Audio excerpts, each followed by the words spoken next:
of your body, soul, and mind.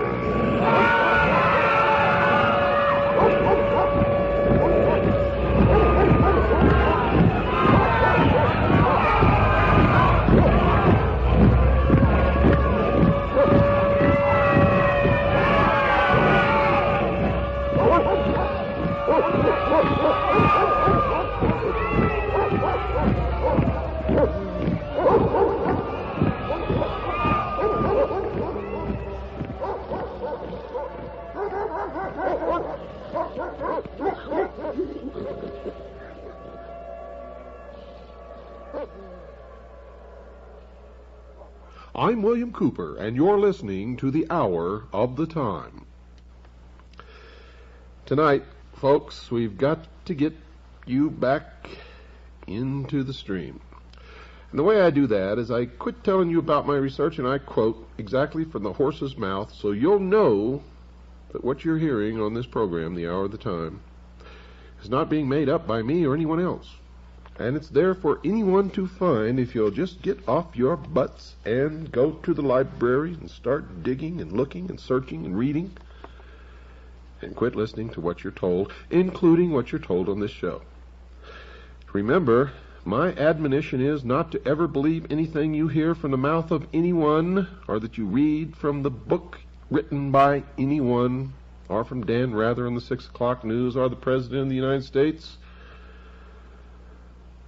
or Chuck Carter, Tom Valentine, Rush Limbaugh, the man who's sitting on half of his brain, or indeed from even your own mother. For folks, the deception in this world right now that's being promulgated in order to bring about a one-world totalitarian socialist government is so deep that you better be standing on a stump or you might drown. Alice Bailey, folks, one of the key members of the New Age religion, wrote this. Quote, "There is no question, therefore, that the work to be done in familiarizing the general public with the nature of the mysteries is of paramount importance at this time. These mysteries will be restored to outer expression through the medium of the Church and the Masonic fraternity," unquote. And she's absolutely 100% correct. The question of just what the ancient mysteries were, folks, was answered in part by Albert G. Mackey, another 33rd degree Mason. He wrote a 2-volume work entitled Encyclopedia of Freemasonry, and he wrote this under the subject of the ancient mysteries. Quote, "Each of the pagan gods had, besides the public and open, a secret worship paid to him to which none were admitted but those who had been selected by preparatory ceremonies called initiation. This secret worship was termed the mysteries," unquote. The student of the Masonic order can know that when Mr. Mackey writes, his writings can be relied upon. He is considered to be one of the premier Masonic authors of all time. These are the comments from the biographical information presented on Mr. Mackey in the front of his encyclopedia. Quote, "His writings are universally esteemed for their sincerity, honest records, and common sense. He was a leader in research who valued accuracy," unquote. Carl Cloudy, another Mason who writes on the subject of the Lodge, also has words of praise for Mr. Mackey. Quote, "He was one of the greatest students and most widely followed authorities the Masonic world has ever known," unquote. And in his book entitled Introduction to Freemasonry, he praised Mr. Mackey with these words. Quote, "Albert Gallatin Mackey, one of the greatest students and most widely followed authorities the Masonic world has known. He is the great master of Freemasonry," unquote. So Mr. Mackey certainly can be believed when he tells his readers that the worship of pagan gods had a secret, non-visible worship besides the public one. The reader can believe him when he identifies the name of this secret worship. He told his readers, quote, "This secret worship was termed the mysteries," unquote. Another who has written about the subject of the ancient mysteries was Manly P. Hall, another 33rd degree Mason whom I have quoted extensively before in this series. He has written in his book entitled, What the Ancient Wisdom Expects of Its Disciples. Quote, in the remote past, the gods walked with men, and they chose from among the sons of men the wisest and the truest. With these specially ordained and illumined sons, they left the keys of their great wisdom, which was the knowledge of good and evil. These illumined ones founded what we know as the ancient mysteries, unquote. Now, in case you weren't listening there, this is a dead giveaway and an admission that the gods that walked with men were known, at least in the Bible, as Satan. For he says here, and I'm going to read this again for you folks, because I know some of you just didn't pick it up, because I know how the minds of the sheeple operate. And there's a lot of sheeple listening. There's also a lot of people listening who aren't sheeple. And they know that I'm not talking to them. If the word sheeple applied to you makes you angry, then, folks, it is an indication that it fits you like a shoe, like a glove, that you are indeed one of the sheeple. Let me read it again. Quote, with these specially ordained and illumined sons, they left the keys of their great wisdom, which was the knowledge of good and evil. According to the Bible, the knowledge of good and evil was imparted to Adam when Satan enticed Eve to eat of the fruit of the tree of knowledge, and she in turn enticed Adam. And what was the fruit of the tree of knowledge? It was the knowledge of good and evil. It was forbidden for man to know that. Now, I'm not making judgment on any of this. I'm just telling you what my research says. Remember, this is not a religious program. And while I, myself, personally, have my own idea of what my own religion is, I am in no means trying to foist it off on anyone else. Let me continue. He wrote, and we're talking about Manly P. Hall, 33rd degree Freemason, he wrote additional comments about these mysteries in another of the books he has written called The Secret Teachings of All Ages. And I would urge you, if you can afford it, to buy that book. It's a very expensive book. I have a copy of it in my library. It cost me $150, and it was worth every single penny of it, I can assure you. Quote, the arcana, defined as being a secret or hidden knowledge of the ancient mysteries, were never revealed to the profane, defined as those not initiated into the inner mysteries, except through the media of symbols. You're going to find, folks, that symbols mean more than you will ever begin to understand unless you've waded deep into the stream of the mystery Babylon, as I have. Quote, symbolism fulfilled the dual office of concealing the sacred truths from the uninitiated and revealing to those qualified to understand the symbols, unquote. Mr. Hall dedicated the latter book to, quote, the proposition that concealed within the emblematic figures, allegories, and rituals of the ancients is a secret doctrine concerning the inner mysteries of life, which doctrine has been preserved in toto, which means in the whole, among a small band of initiated minds since the very beginning of the world, unquote. He went on to mention that the mysteries, quote, were secret societies, binding their initiates to inviolable secrecy and avenging with death the betrayal of their sacred trusts, unquote. And to this day they take blood oaths. Mr. Hall told the reader that no one is to know the identity of those who have received the secrets. In fact, he wrote, quote, the true adept and initiate shall reveal his identity to no man unless that one is worthy to receive it, unquote. He further explained where some of these initiates lived when he wrote, quote, no reasonable doubt can exist that the initiates of Greece, Egypt, and other ancient countries possessed the correct solutions to those great cultural, intellectual, moral, and social problems which in an unsolved state confront the humanity of the 20th century, unquote.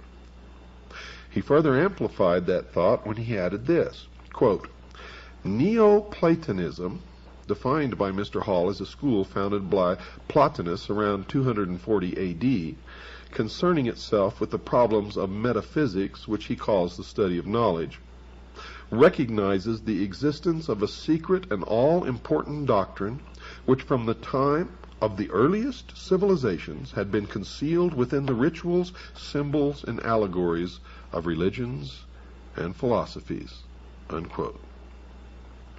So, in summary, it is possible, folks, to understand what these ancient mysteries were. And there appears to be at least 4 truths gleaned from the information provided in the comments made previously, and these truths appear to be: 1. The ancient mysteries had 2 forms of worshiping the same God. 2. The knowledge of the true God was reserved for those who had been entrusted with the secrets, and not for those whom they call the profane. 3. Those who understood those secrets were sworn to the strictest secrecy. And 4. Those who had knowledge of the secrets claimed to possess all of the answers to all of the problems of mankind. Now, there was an additional secret for the secret bearers.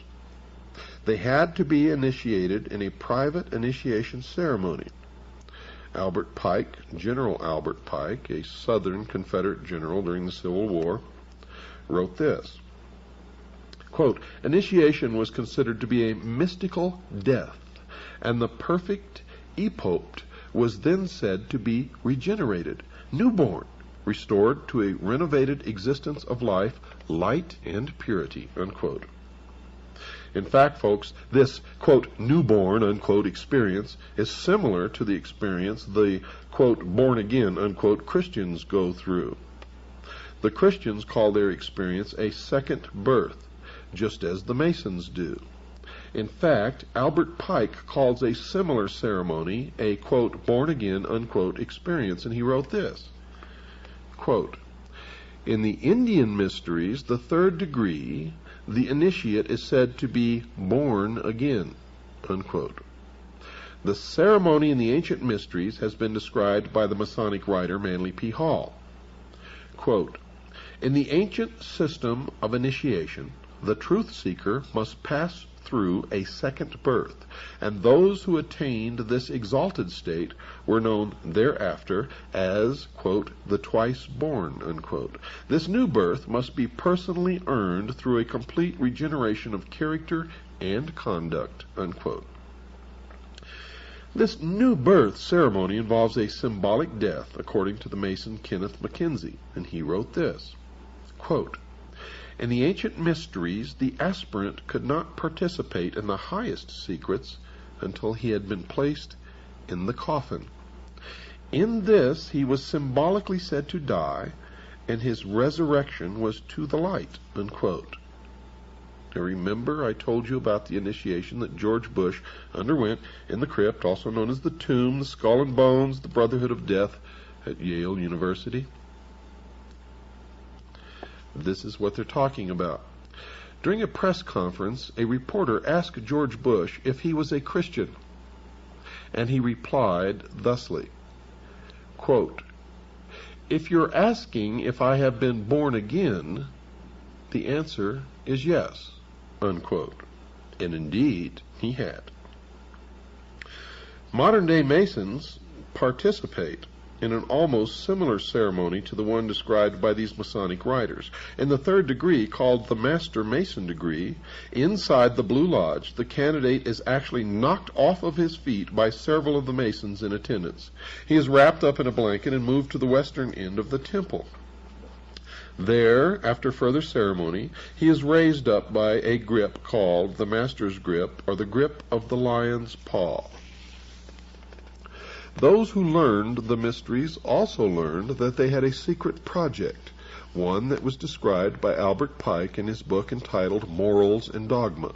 Mr. Pike wrote this, quote, Behold our object, the end, the result of the great speculations of antiquity, the ultimate annihilation of evil and restoration of man to his first estate by a Redeemer, a Messiah, a Christos, the incarnate Word, reason or power of deity, unquote. I urge you all, if you can find a copy of Morals and Dogma by Albert Pike, to purchase it, take it home, and read it. Mr. Hall told his readers that those who had been initiated into the mysteries were the secret power behind the governments of the past. He wrote this about these ancient initiates in his book entitled What the Ancient Wisdom Expects of Its Disciples. Quote, "They are the invisible powers behind the thrones of earth, and men are but marionettes dancing while the invisible ones pull the strings. We see the dancer, but the master mind that does the work remains concealed by the cloak of silence," unquote. Remember, I told you folks that if you don't open your mind, and if you don't quit believing dogma, if you don't quit believing what people tell you, if you don't stop believing what Dan Rather tells you on the 6 o'clock news, or your local minister down at your church, or your mother, or the President of the United States, and if you don't start digging to find the truth yourself, you, the sheeple, are the marionettes dancing while the invisible ones pull the strings. And until you change that pattern of your life, you will always be the puppet on the end of someone else's string. And I know that that's not what you want to be. Is it? Well, if it's not, change your life now. Stop believing what you're told, including what you hear on this show, unless it checks out in your own research, your own experience, your own digging. Each of us must find our own truth. And if we are really looking and digging, we're ultimately going to come to something near the same truth for all of us. And I can tell you now that most of us have been living in fantasy land for all of our lives. We don't even know anything near what the truth of any matter is. We must begin an honest search, starting from the beginning, wiping the slate clean, cleansing our mind, and looking at the world, beginning again, as though through the eyes of a newborn child. And you will find that most of what you've ever been taught in your entire life is a lie.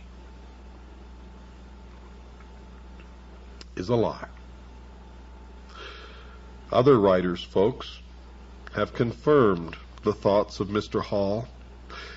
A Masonic scholar named George Steinmetz also acknowledged that these mysteries exist and that some of the members inside the Masonic lodges are custodians of the secrets.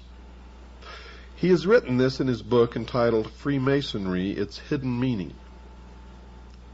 Quote, "Ancient secret doctrine, which is concealed in Masonic allegory and symbolism.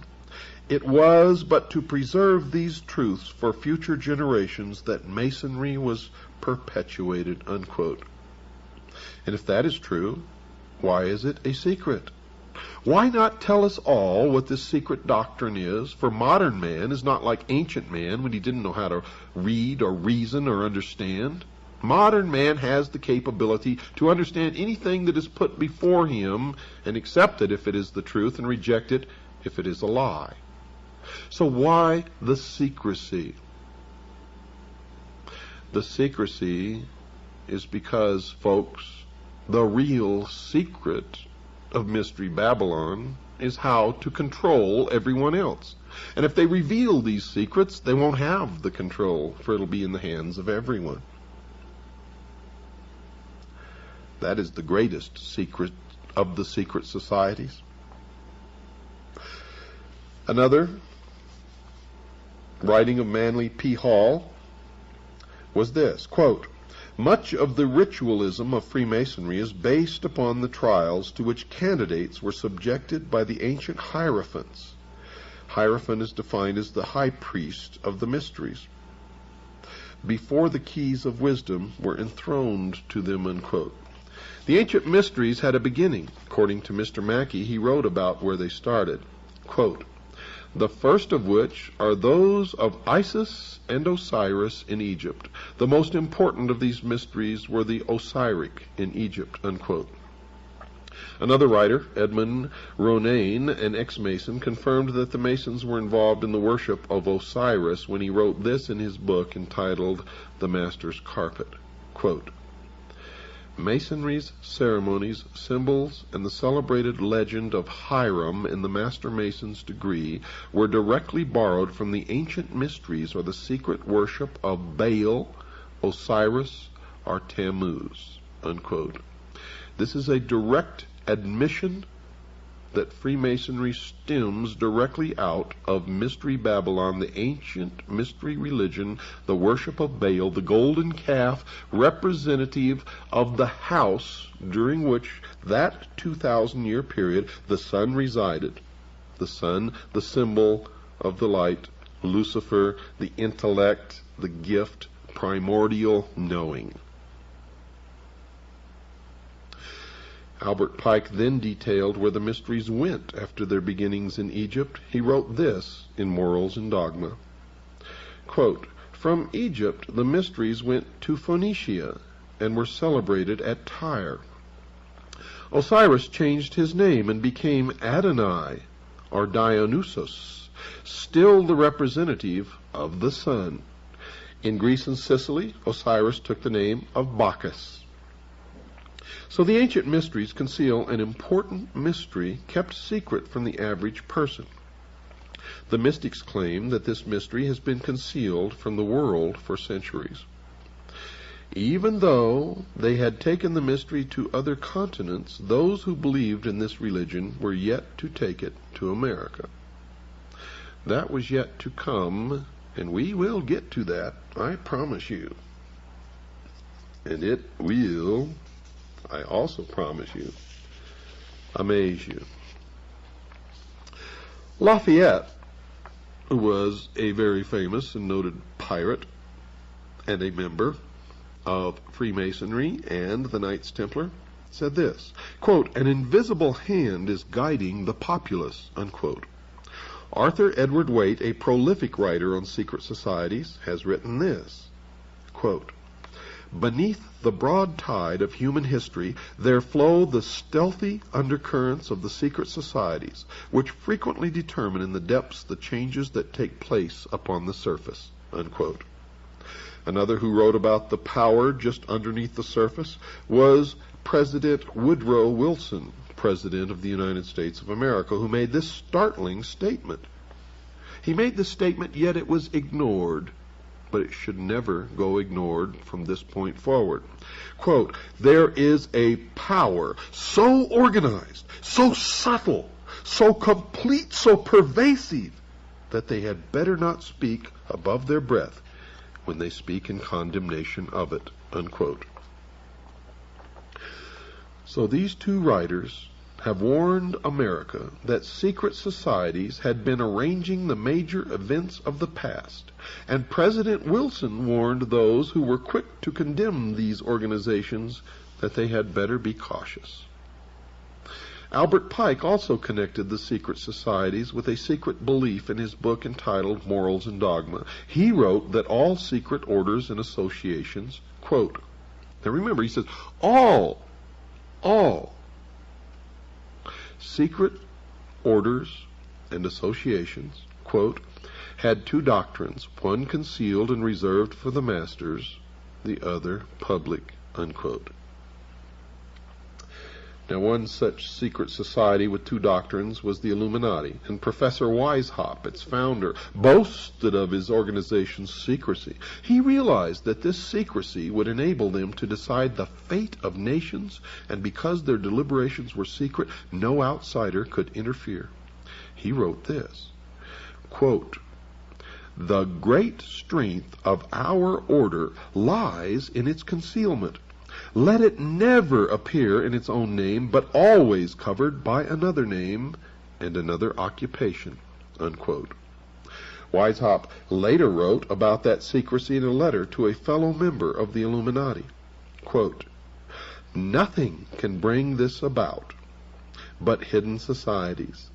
Hidden schools of wisdom are the means which will one day free men from their bonds. Princes and nations shall vanish from the earth." Unquote. Well, folks, you've heard all through this series of broadcasts about a group of men, supposedly with the only truly mature minds in this world, who are going to set up a utopia on earth, a heaven on earth, if you will, and that they're the ones who are going to rule through a benevolent despotism, and they call this utopia the Great Society, the New World Order, the utopian philosophy, all of these things. Now, Lyndon Baines Johnson was a member of this secret society. He was, in fact, a 33rd degree Freemason, and his great society that he envisioned was exactly what we're talking about here. And you can see that Johnson, a great socialist, a Marxist, secretly, set us on the road to socialism by setting up this great welfare state, which he called the Great Society. It's one and the same, folks. It's the same. George Bush's New World Order is the same. The New World Order that our forefathers envisioned was the same. The Great Society talked about during the Peasants' Revolt in England was the same. The same that is coming unless we wake up to stop it. And you can see by the welfare state how well it really works. It doesn't work at all. It never will work. It can't work. These people are Looney Tunes. If you believe the exoteric version of what they intend to bring about. You see, they have no intention of bringing about a utopia, a heaven on earth, a great society, not at all. That's to lure the unwary, the foolish, the great mass of followers that make up the lower degrees of this secret society, so that they will support the completion of the great work, the plan. They really intend this to be something along the lines of what Hitler attempted to establish.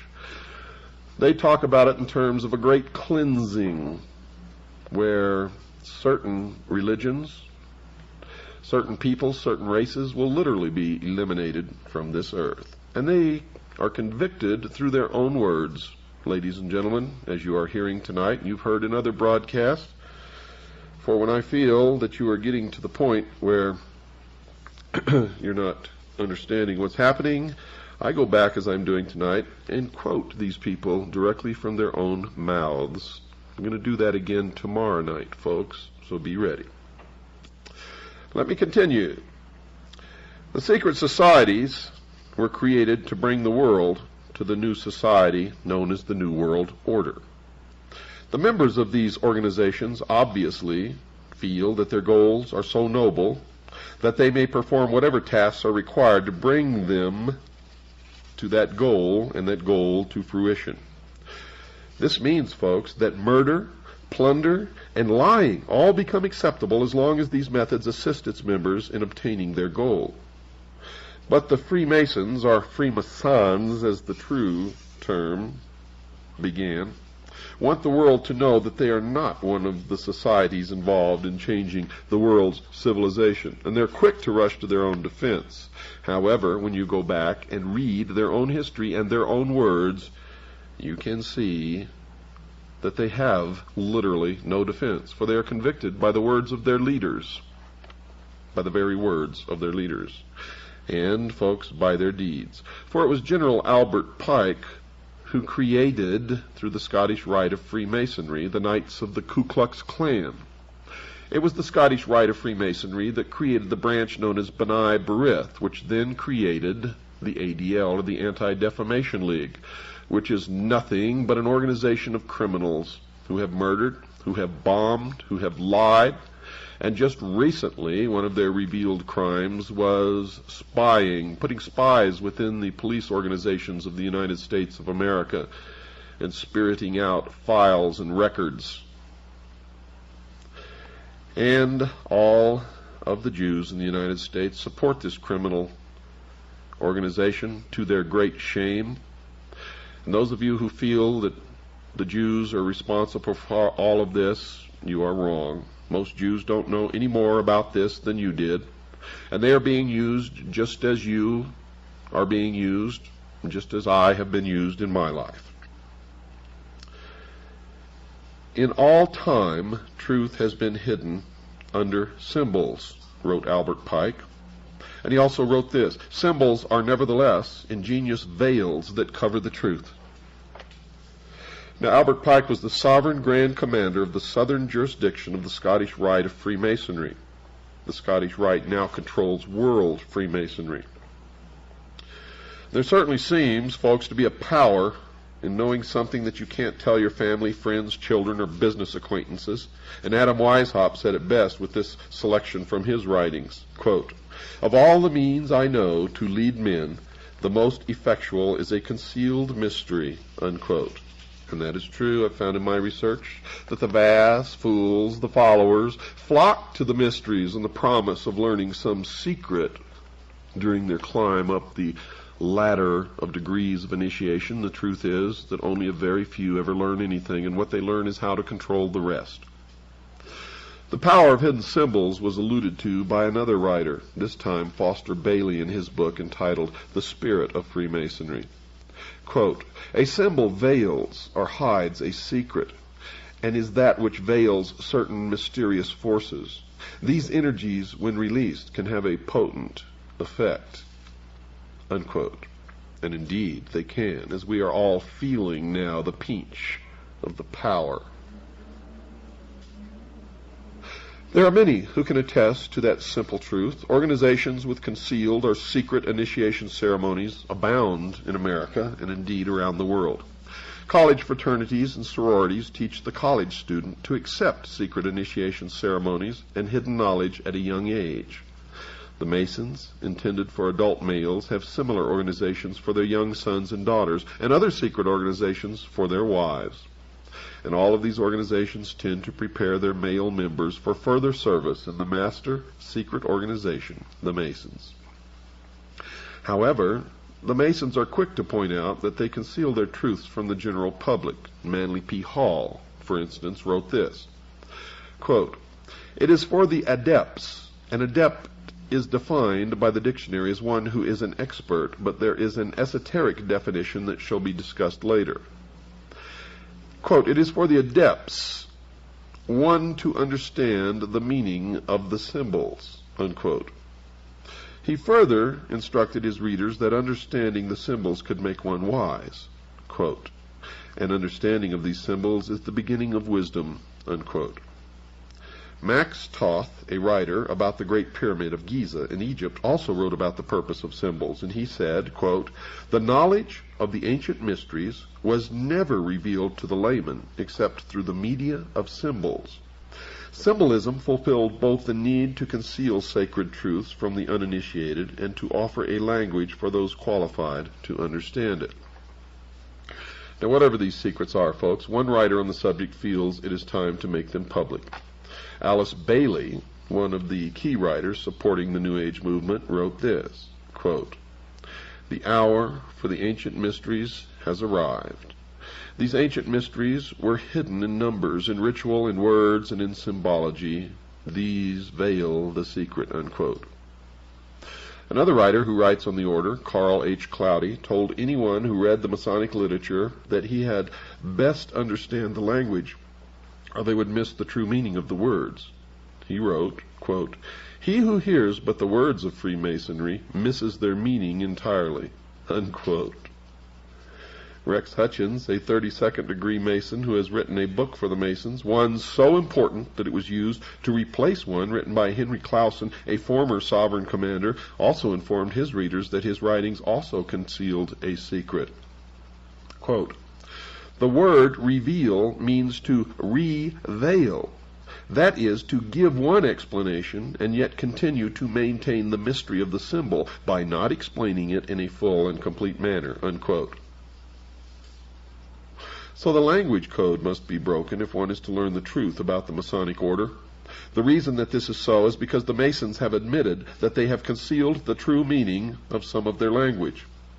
However, it is possible, folks, to know the true meanings of at least some of the hidden language, and the listener can be certain that the discovered interpretations are correct because the Masons themselves have revealed the hidden meanings of some of their symbols in some of their own literature. The secret societies, folks, that have concealed their purposes in hidden meanings, concealed writings, and private initiation ceremonies are admittedly very powerful. One who recognized that power was Benjamin Disraeli, the Prime Minister of England in the late 1880s, who said this in the House of Commons on July 14th in 1856. Quote, "There is in Italy a power which we seldom mention in this House.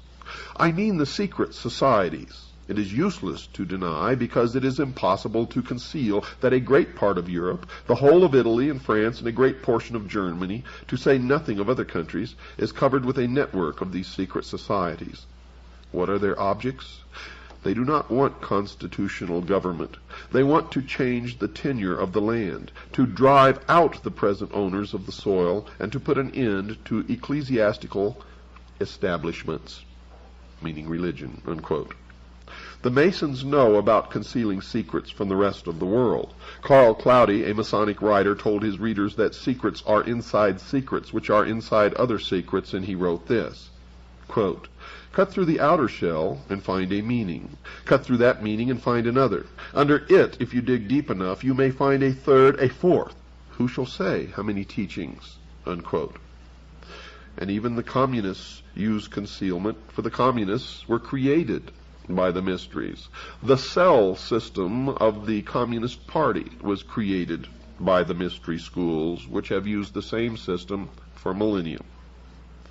Nikolai Lenin, the Marxist communist who communized the Russian nation in the years following the Russian Revolution of 1917, wrote this, quote, "We have to use any ruse, dodge, trick, cunning, unlawful method, concealment, and veiling of the truth," unquote. Many of the signs for identifying a communist or a member of the Communist Party are exactly the same as those symbols and signs used by Freemasons to identify each other. The use of secrecy to conceal thoughts from certain of the members of an organization or from the public is the device of those who have something to hide. That something is so horrible, so terrible, that knowledge of that secret must be kept from those who would have the most to lose by knowledge of that secret. In the case of the secret societies, it is a belief in Lucifer, also known as Satan or the devil. In the case of communism, it is the truth that the people living in a communist nation know that the system does not work.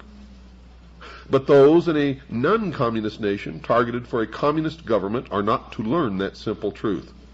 They are to be told that the system is the culmination of man's upward search for a perfect society, a great society, if you will, a utopia on earth, and they must be deluded into believing that there is no cost in the change from their current form of government to the communist form.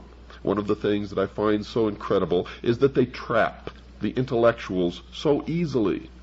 The intellectuals, the ones who are supposedly so good at using their brain, cannot even use their brain so much as to look into history to see that the first people that the communists, the international socialists, destroy, kill, sentence to the labor camps, the gulag, if you will, are always the intellectuals. And history has recorded the brutality of the communists and the fact that millions of people have had to die as the communists installed that form of government. The evidence to support that condition will be discussed later in some other program.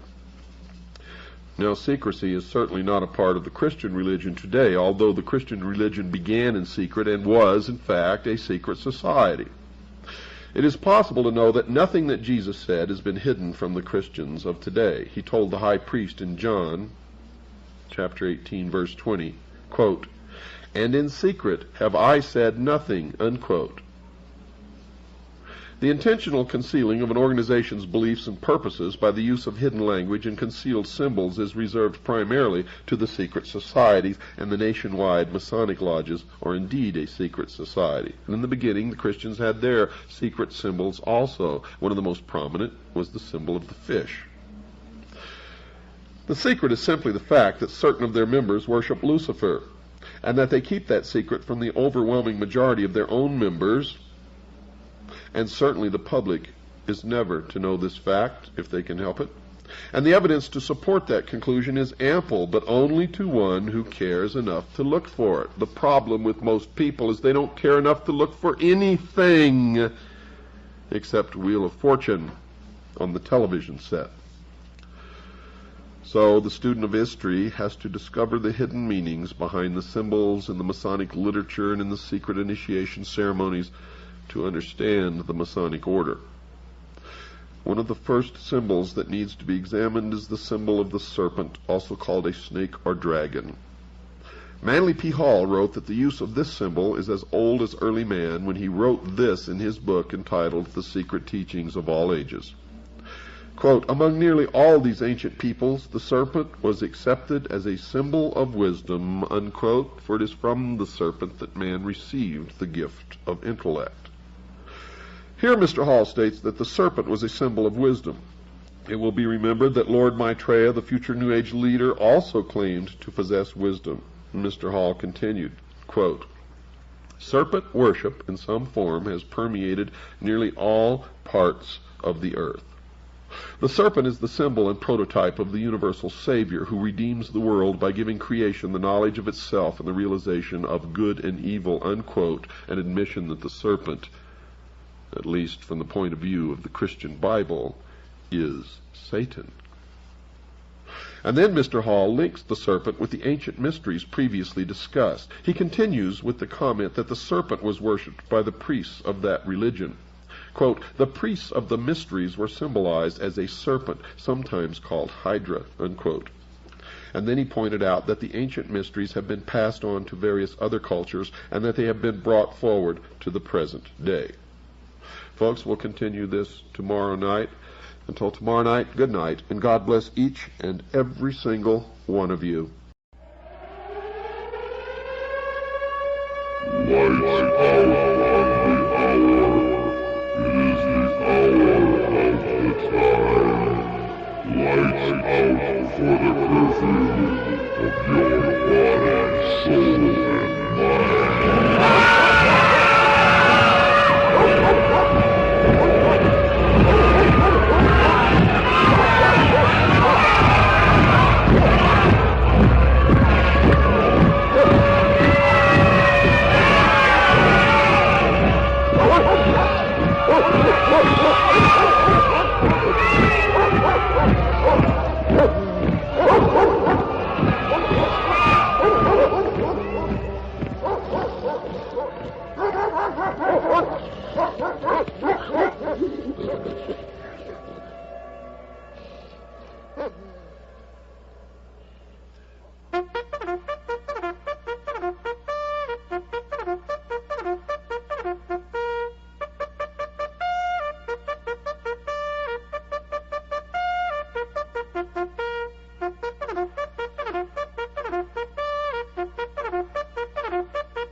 Ladies and gentlemen, what you have just listened to is a warning.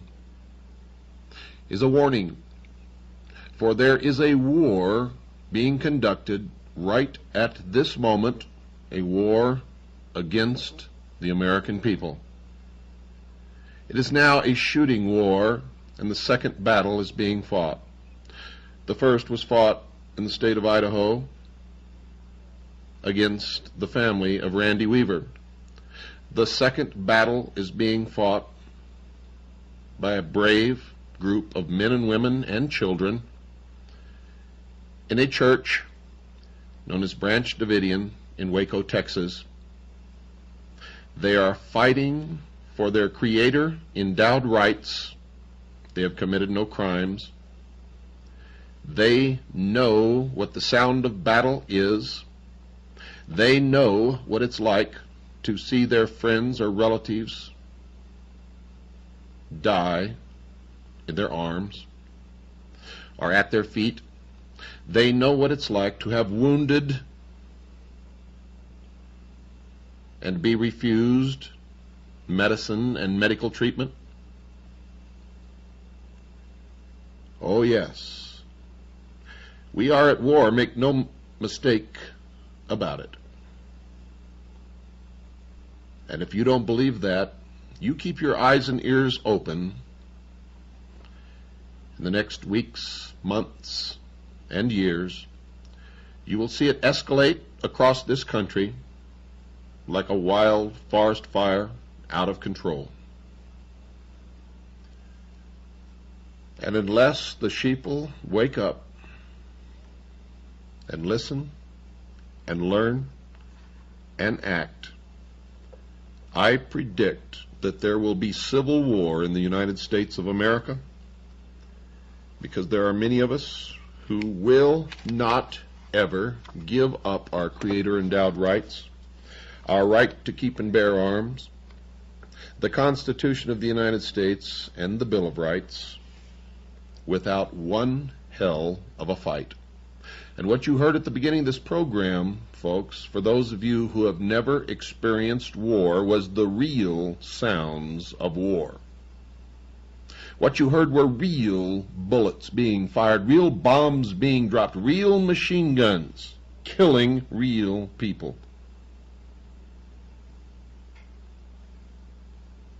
And taps at the end was a real bugle blowing real taps over real graves of real fallen men who were buried in Arlington National Cemetery.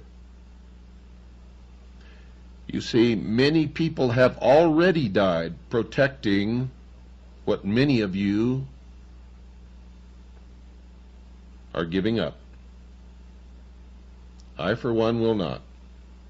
When they come for me, there will be another battle. I will not give up.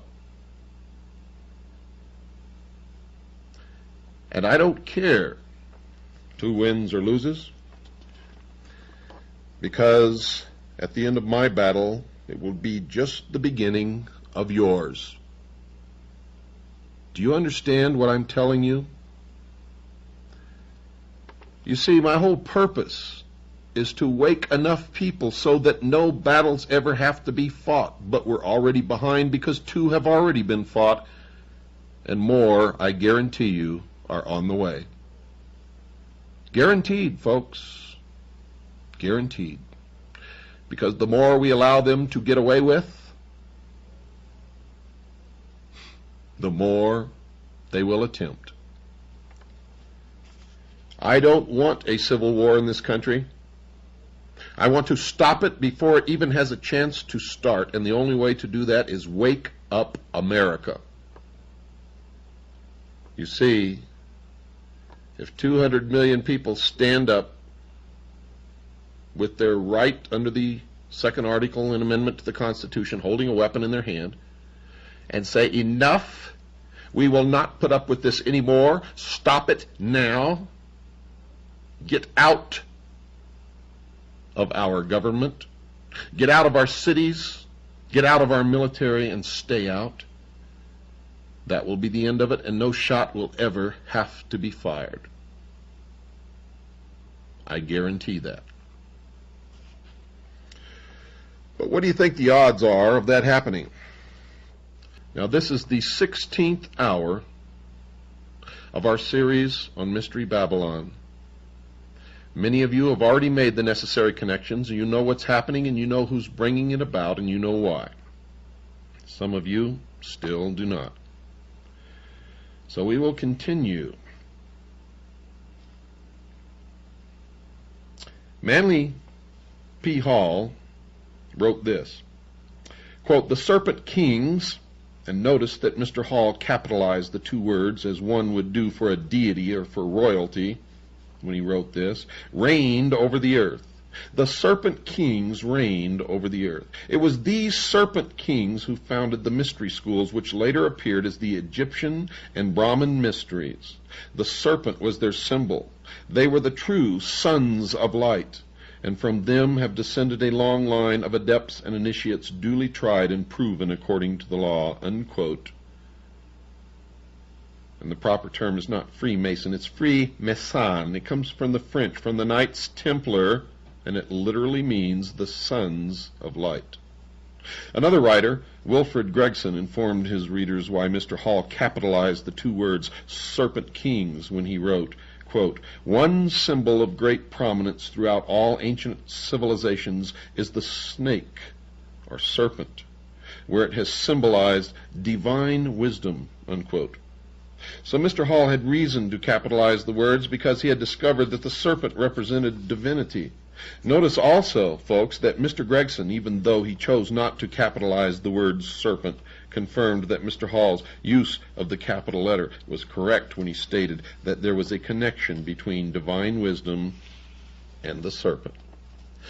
Mr. Hall, a 33rd degree Mason, made the same connection in these comments. Quote, "The serpent is true to the principles of wisdom, for it tempts man to the knowledge of himself," unquote. A serpent is often used by the ancients to symbolize wisdom. The symbol of the serpent has another concealed truth, according to Kenneth Mackenzie, for he identified that truth in this quote when he described a brazen serpent. Quote, "It was a type of mediator and a promise of redemption," unquote. The word brazen, folks, is defined as bold or impudent, and impudent is defined as shamelessly bold or disrespectful. Now you will remember that Lucifer was an anointed cherub in heaven who fell because he sought godly power. The story is covered in Isaiah chapter 14, verses 12 through 14 of the Old Testament. Look it up. It says this, quote, "How art thou fallen from heaven, O Lucifer, son of the morning? How art thou cut down to the ground? For thou hast said in thine heart, I will ascend into heaven, I will exalt my throne above the stars of God, I will be like the Most High," unquote. Therefore it can be safely said that Lucifer would be considered to be shamelessly bold and, of course, disrespectful. It appears that the brazen serpent could be Lucifer. Another author, John Anthony West, wrote a book entitled Serpent in the Sky, in which he also connected the serpent with wisdom, and he wrote this, quote, "The serpent represents intellect, the faculty by which man discriminates. There is a higher and a lower intellect. Thus, symbolically, there is a serpent that crawls, and the higher intellect, that which allows man to know God, the heavenly serpent, the serpent in the sky," unquote. The somewhat veiled worship of this serpent in the sky inside the Masonic lodges was alluded to by another Masonic writer, Kenneth Mackenzie. For in his book entitled The Royal Masonic Cyclopedia, he wrote this, quote, "Among the charges preferred against the order of Knights Templar, for which Jacques de Molay suffered martyrdom, was that of worshipping an idol or image called Baphomet. It has been suggested that Baphomet is none other than the Ancient of Days, or Creator. More cannot be said here without improperly revealing what we, meaning the Masons, are bound to heal, conceal, and never reveal." Unquote. So according to this Mason, the snake or serpent is somehow a symbol of the subject of the Masonic worship, and apparently this fact is the secret that the Masons cannot reveal to the rest of the world. A Christian minister, Reverend Alexander Hislop, wrote a book that included some discussion on the subject of serpent worship.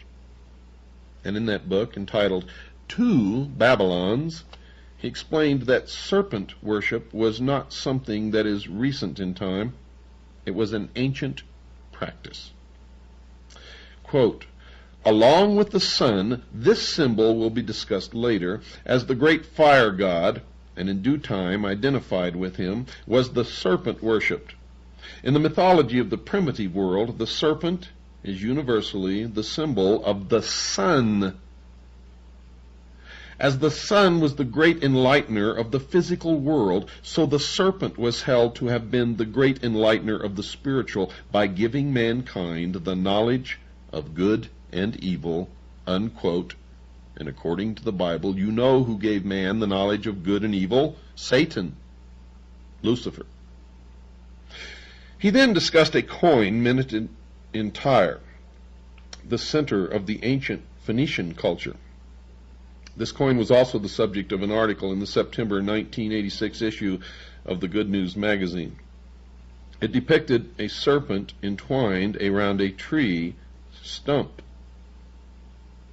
To the left of the stump stood an empty cornucopia, and to the right a flourishing palm tree.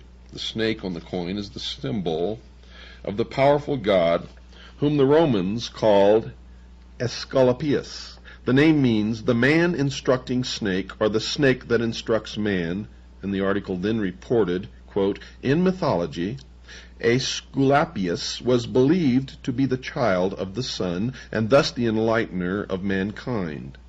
As the legend goes, Aesculapius was ultimately struck down by a thunderbolt thrown by an angry Zeus, king of the gods, and cast into the underworld." Unquote. The tree stump, folks, represented the fallen god and his ruined kingdom. In the mythologies of many ancient civilizations, the image of a fallen tree was used to symbolize the cutting off of a great god or hero, someone cut off in the midst of their power. You see, the snake on the coin was shown twisting itself around the dead stump, exerting its power in an attempt to restore his fallen kingdom. The cornucopia is an ancient symbol of plenty, but it was empty on the coin. This has been interpreted as meaning that the abundance had been cut off because the great God has been cut off. However, folks, the implication is that the horn of plenty will return when the fallen God is restored to his rightful position. The palm tree shown on the coin is a well-known symbol of victory, so it appears that the coin was minted to depict the anticipated return of the fallen snake god to the world. And the Bible talks about a fallen serpent in the book of Revelation, chapter 12, verse 9. However, in this case, folks, the snake is connected to another symbol of the serpent, a great dragon. Quote, "And the great dragon was cast out, that old serpent called the devil and Satan." Unquote. Is the serpent worshipped in the ancient mysteries and a symbol in the Masonic ceremonies, a symbol of Satan, the devil? As has already been discussed, there is indeed evidence, folks, that this is the case. And once you have confronted the evidence and studied as much as I have studied, you will know that they are one and the same. Another symbol that needs to be analyzed is the star. On the page opposite page 124 in Mackey's Encyclopedia is a drawing illustrating the symbols of Freemasonry. Included in the 20 or so Masonic symbols is a drawing of a shooting star. Now, it can be fairly claimed that a blazing or shooting star would be one that was on the move inside the universe. One of the directions it could move would be, of course, towards the earth. If it was moving towards the earth, it could be called a falling star.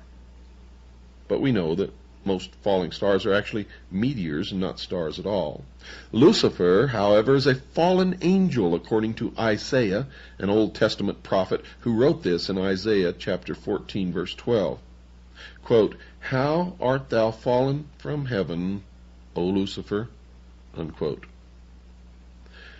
Now, folks, notice that Isaiah also said that Lucifer fell from heaven, and other parts of the Bible report that he fell to the earth. So it is conceivable that the symbol of the falling or blazing star could be a symbol of Lucifer. A variety of authors have used their writings to discuss the star as a symbol. Professor Adam Weishaupt, the founder of the Bavarian Illuminati, was one who explained what he considered the star to be a symbol of. Listen closely. Quote, "The flaming star is the torch of reason," unquote. Mr. Mackey wrote that the star, quote, "was a symbol of God," unquote. He then connected the blazing star to another symbol when he wrote, quote, "The blazing star refers us to the sun," unquote. And then he connected it with the secret initiation ceremonies inside the Masonic Lodge. Quote, "In the 4th degree of the same rite, the Scottish rite of Freemasonry, the blazing star is again said to be a symbol of the light of divine providence pointing out the way of truth," unquote. And Mr. Hutchins, the Masonic writer who has authored the recent book on Masonry, further interpreted the symbol of the star thusly, quote, "The star as a type of the myriad suns that light other countless systems of worlds is an emblem of that Masonic light in search of which every Mason travels, the correct knowledge of the deity and of his laws that control the universe," unquote. Now, closely allied with the symbol of the star is the symbol of the sun. Albert Pike identified it with the worship of the past in this collection of quotes from his writings, and pay close attention. Quote, "The worship of the sun became the basis of all the religions of antiquity," unquote. Quote, "Thousands of years ago, men worshipped the sun. Originally, they looked beyond the orb to the invisible God. They personified him as Brahma, Amun, Osiris, Baal, Adonis, Malkarth, Mithras, and Apollo. Krishna is the Hindu sun god," unquote. Quote, "The Gauls worshipped the sun under the name of Belin or Belinus," unquote. Quote, "The sun is the ancient symbol of the life-giving and generative power of the deity. The sun was his manifestation and visible image," unquote. Quote, "The sun is the hieroglyphical sign of truth because it is the source of light," unquote. So Mr. Pike identified the sun as a symbol of a deity that should be worshipped. He chose to capitalize the first letter in the word, the S, as one would in recognizing the name of a deity. And if you've been listening to this series, you already know that, of course, it was. Albert Mackey repeated Mr. Pike's contentions with comments like these about sun worship. Quote, "It was the oldest and by far the most prevalent of all the ancient religions. Eusebius says that the Phoenicians and the Egyptians were the first who ascribed divinity to the sun. Hardly any of the symbols of Masonry are more important in their signification or more extensive in their application than the sun as the source of material light. It minds the Mason of that intellectual light of which he is in constant search." The sun is then presented to us in Masonry, first as a symbol of light, but then more emphatically as a symbol of sovereign authority. Unquote. So, folks, the sun was a symbol of something that only the believers in the religion known as the ancient mysteries understood. These believers, called adepts, certainly knew that the people would not accept their mystery religion, so they had to conceal it from them. So the task became one of creating a religion around a belief that they knew the people would accept because it would make some sense, at least as far as the adepts would explain it. But their basic purpose was to create a popular religion as a cover for their secret worship. The secret religion would be built around a belief in the sun. The sun would be a perfect thing to build a religion around because of its basic nature. It is very visible and has a very important role in man's life. It rises in the morning, it appears to be born and then sets during the evening. It appears to die and then appears to be born again the next morning. It also appears to wander in the sky, setting further north or south each night. It then returns back to any given position twice each year. So the sun appears to have a major birth or death twice each day and twice each year. It would, of course, be very easy for the adepts to explain to the people that only something bigger than mankind, a god, had the ability to die and come back to life. So the adepts would teach the people that they had to pray to the god, or it would choose not to return. They encouraged a worship of the sun so that it would return to mankind again either once a day or once every 6 months. Albert Pike confirmed this view with this explanation of why early man worshipped the sun. Quote, "To them," meaning early man, "the journeyings of the sun were voluntary and not mechanical." Unquote. So early man considered the sun to be something that moved voluntarily. In other words, the sun did not have to return each morning. Man must have quickly determined that since the sun did not have to return, man should start asking it to return. For man certainly depended upon the sun for his life. Man certainly must have figured out just how important the sun was to his life and well-being, and he certainly must have determined that if the sun chose not to return, all of mankind would certainly perish.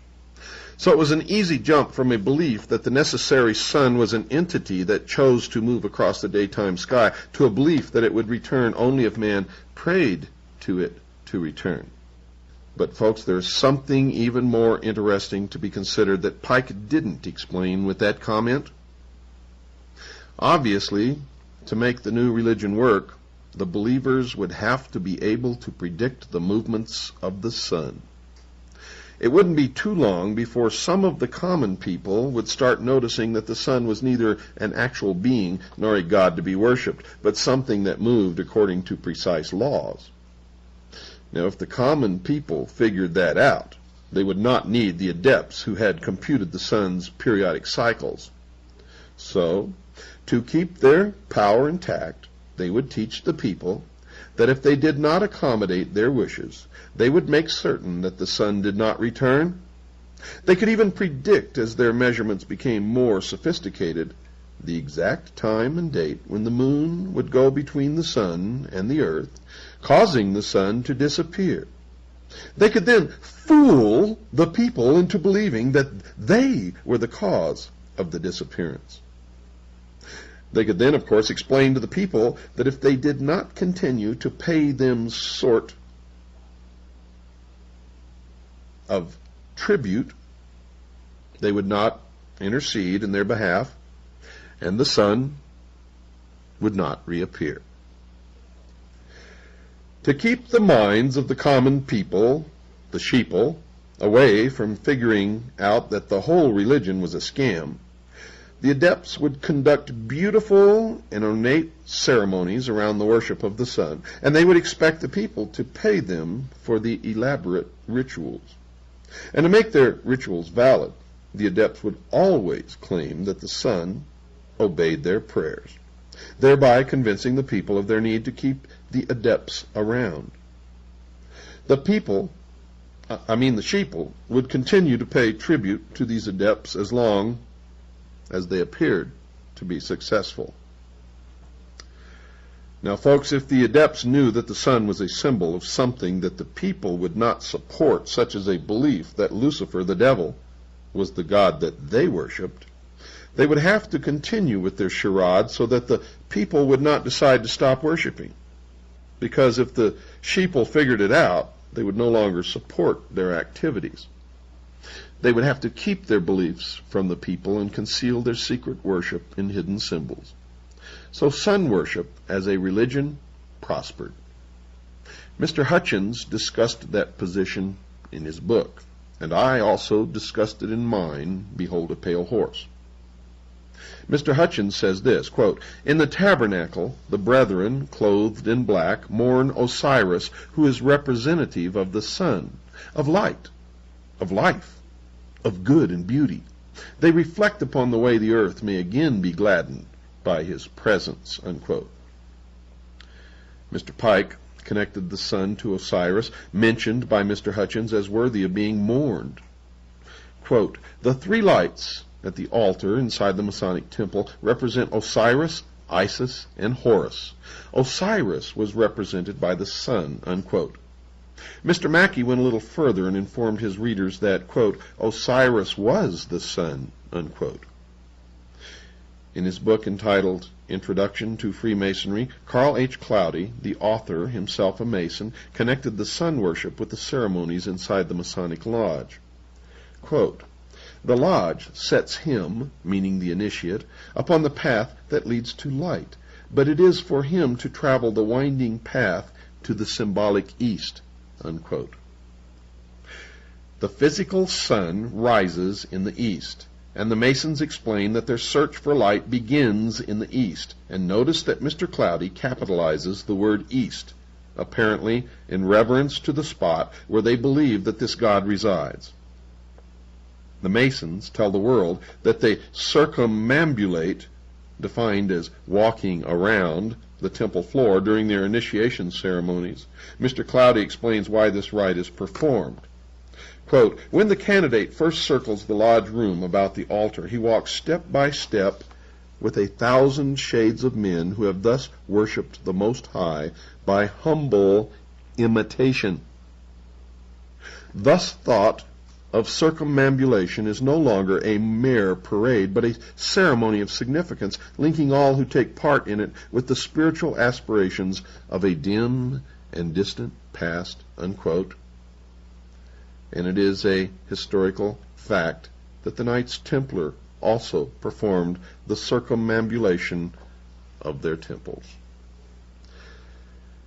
And he further instructs his readers as to why this ceremony is part of their ceremony.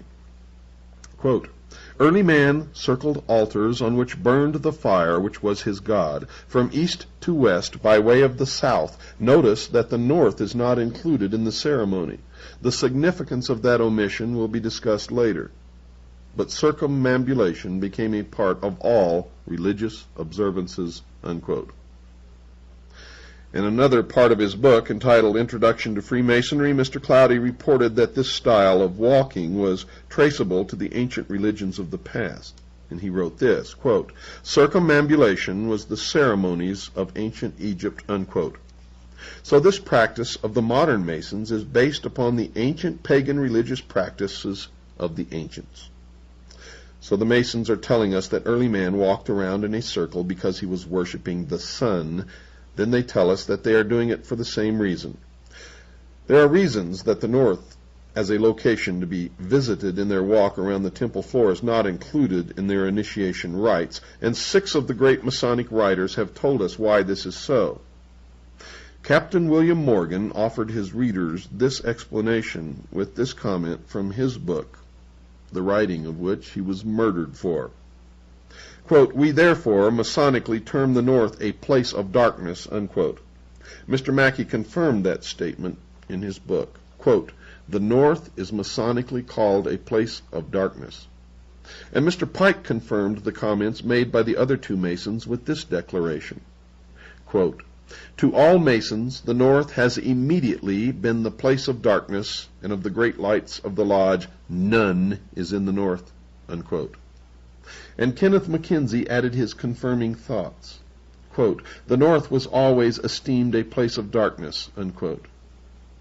Mr. Hutchins became the fifth Masonic writer to confirm this detail, as he said this, quote, "As in other degrees, the closing ritual provides a summary of the lessons taught in the degree. We hear in the West the eagles gather and the doom of tyranny is near. In the South, truth struggles against error and oppression. In the North, fanaticism and intolerance won. In the East, the people begin to know their rights and to be conscious of their dignity and that the sun's rays will soon smite the summits of the mountains." Unquote. Mr. Hutchins informed his readers that the North was where fanaticism and intolerance resided. What he meant by this and what the symbol of the North represents will be explored later. And the sixth Masonic writer who confirmed that the North was a place of darkness was Carl Cloudy, who wrote in his book entitled Introduction to Freemasonry, quote, "The place of darkness, the North," unquote. And the reason the Masons do not include the North in their rites is found in the Bible. In the Bible. The reason the Masons do not include the North in their rites is found in the Bible, in Isaiah chapter 14, verse 13. Quote, "I," meaning Lucifer, "will exalt my throne above the stars of God. I will sit also upon the mount of the congregation in the sides of the north." Unquote. The God of the Bible sits in the north, and Lucifer hopes one day to acquire the throne of God for his throne. But until then, the north is a place of darkness. But while the north is an excluded territory, the east is the place of light and is to be revered. Mr. Hutchins tells his readers why that is so. Quote, "The east, the source of light and thus knowledge," unquote. Albert Mackey quotes Etienne Francois Bazat, a French Masonic writer, in his encyclopedia. Quote, "The veneration which the Masons have for the East bears a relation to the primitive religion whose first degeneration was sun worship." Unquote. Rex Hutchins then tells his readers that the Masons deploy lights around the lodge room during the initiation ceremony for the 25th degree, called the Night of the Sun, and he writes, quote, "The ceiling should be decorated to represent the heavens with the moon, the principal planets and the constellations Taurus and Orion. A single powerful light, a great globe of glass representing the sun, is in the south. In a physical sense, the greater light comes from the sun, and the transparencies provide lesser light. Symbolically, the sun, or great light, is the truth, and the lesser lights are man's symbolic representation of truth." Unquote. Mr. Mackey further discusses this rite of circumambulation, as he calls it, in his encyclopedia. He says that the rite, quote, "exists in Freemasonry. The people always walked 3 times round the altar while singing a sacred hymn. In making this procession, great care was taken to move in imitation of the course of the sun." Unquote. He then assisted the reader with understanding this practice in the Masonic temples. Quote, "This rite of circumambulation undoubtedly refers to the doctrine of sun worship." Unquote. However, in another of the books that he wrote, Mr. Mackey directly states that the rite is connected to sun worship. This is what he wrote in a book entitled Manual of the Lodge. Quote, "The circumambulation among the pagan nations referred to the great doctrines of Sabaism or sun worship." Unquote. Sabaism is defined by Mr. Mackey in his encyclopedia as, quote, "Sabaism, the worship of the sun, moon, and stars, the host of heaven. It was practiced in Persia, Chaldea, India, and other Oriental countries at an early period in the world's history." Unquote.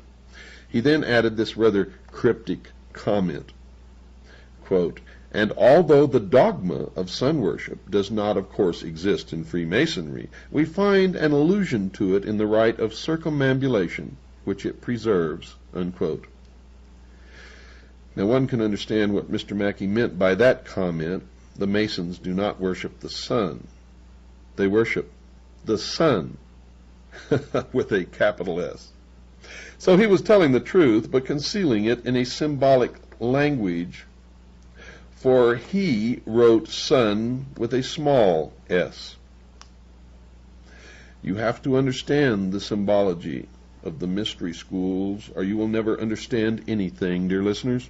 Mr. Hutchins then volunteered the information that in the 12th of the 32 degrees, the rite of circumambulation is preserved, and he writes, quote, in all the Scottish rite degrees thus far, the candidate has made 21 prescribed circuits around the altar. This degree adds 7 for a total of 28.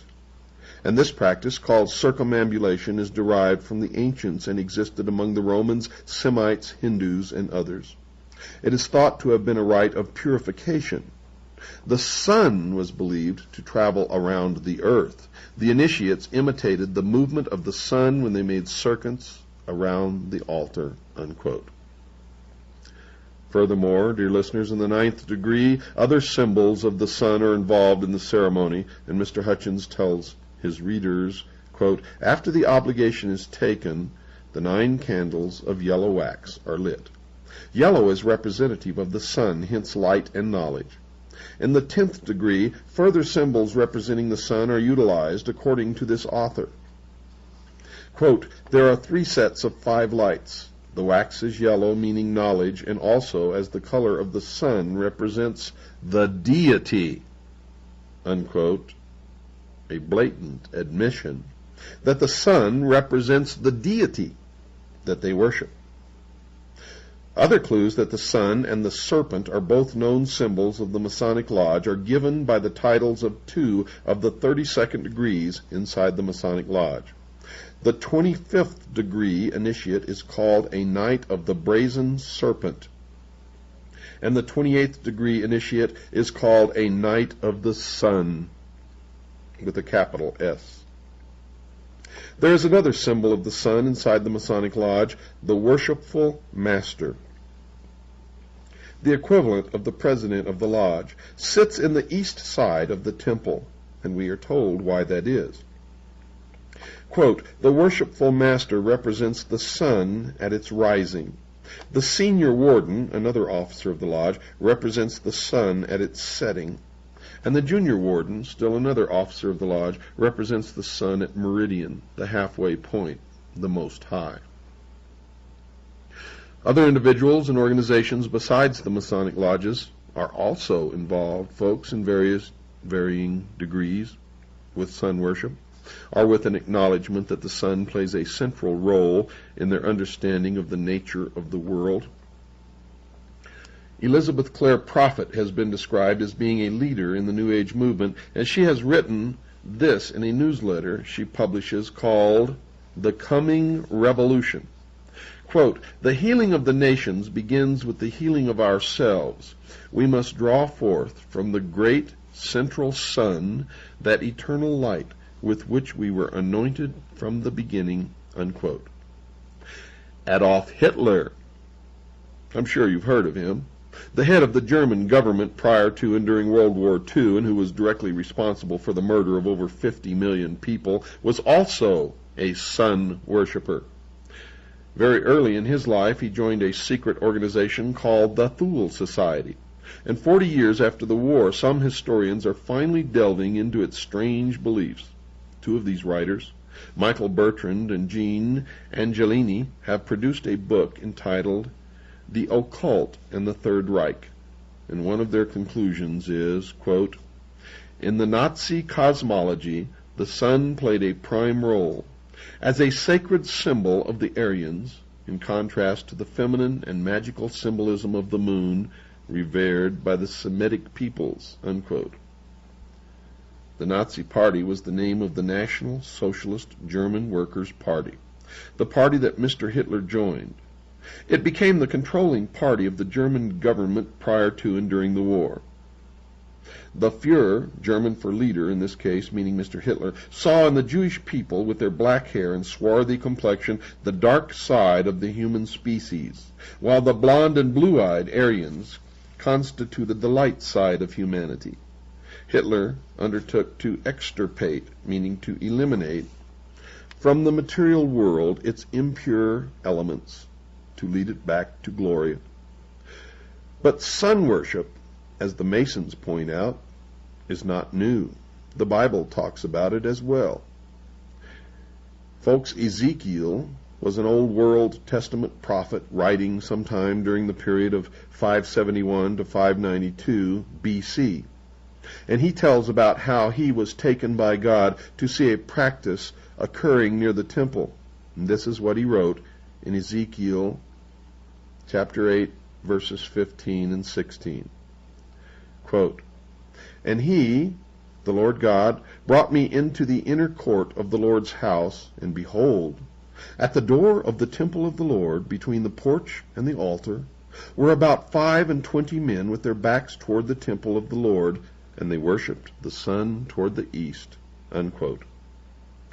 And Ezekiel points out that the Lord God considered this practice an abomination. There is another reference to sun worship in the Old Testament, this time in Deuteronomy chapter 17, verses 2 through 4, and then verse 7, and that reference reads as follows. Quote, "If there be found among you man or woman that hath gone and served other gods, and worshipped them, either the sun or moon, or any of the host of heaven, and it be true that such an abomination is wrought in Israel, so thou shalt put the evil away from among you." Unquote. So, folks, the God of the Bible has made it perfectly clear that sun worship is something that he does not want. He does not want his creatures practicing this. The Bible even went so far as to say in both instances that he considered the practice to be an abomination or an evil. But to show just how far this practice has invaded the Christian community, the following prayer was offered up at a recent funeral in a local Christian church. Quote, "Now you will feel no rain, for your mother, the earth, will fold her arms around you. Now you will feel no cold, for your father, the sun, will always warm you." Unquote.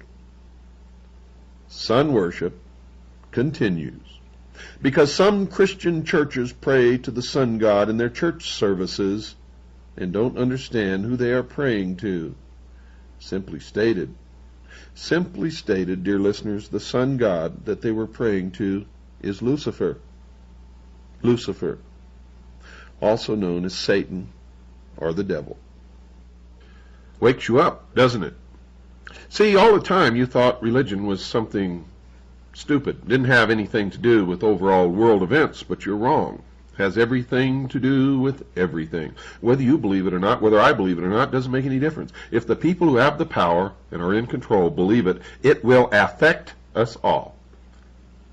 Understand that, because that's true. Good night, and God bless each and every one of you.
Lucifer, what is your problem?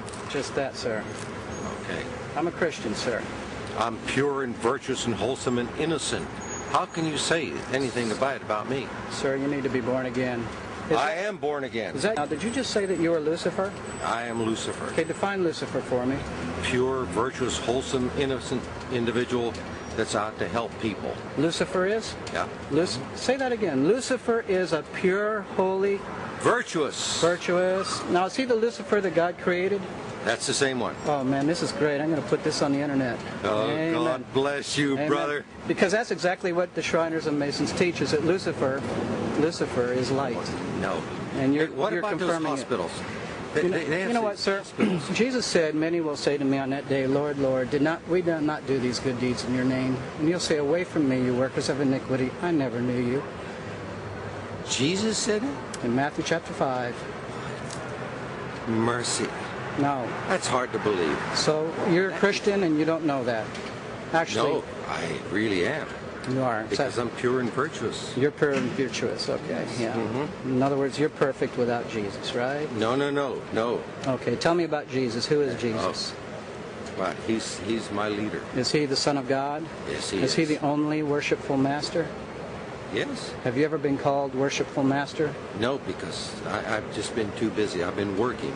Working. Been working to help people. What like kind of you. work? Okay. Get out of here. See, this is what a Mason confesses, is that Lucifer is light.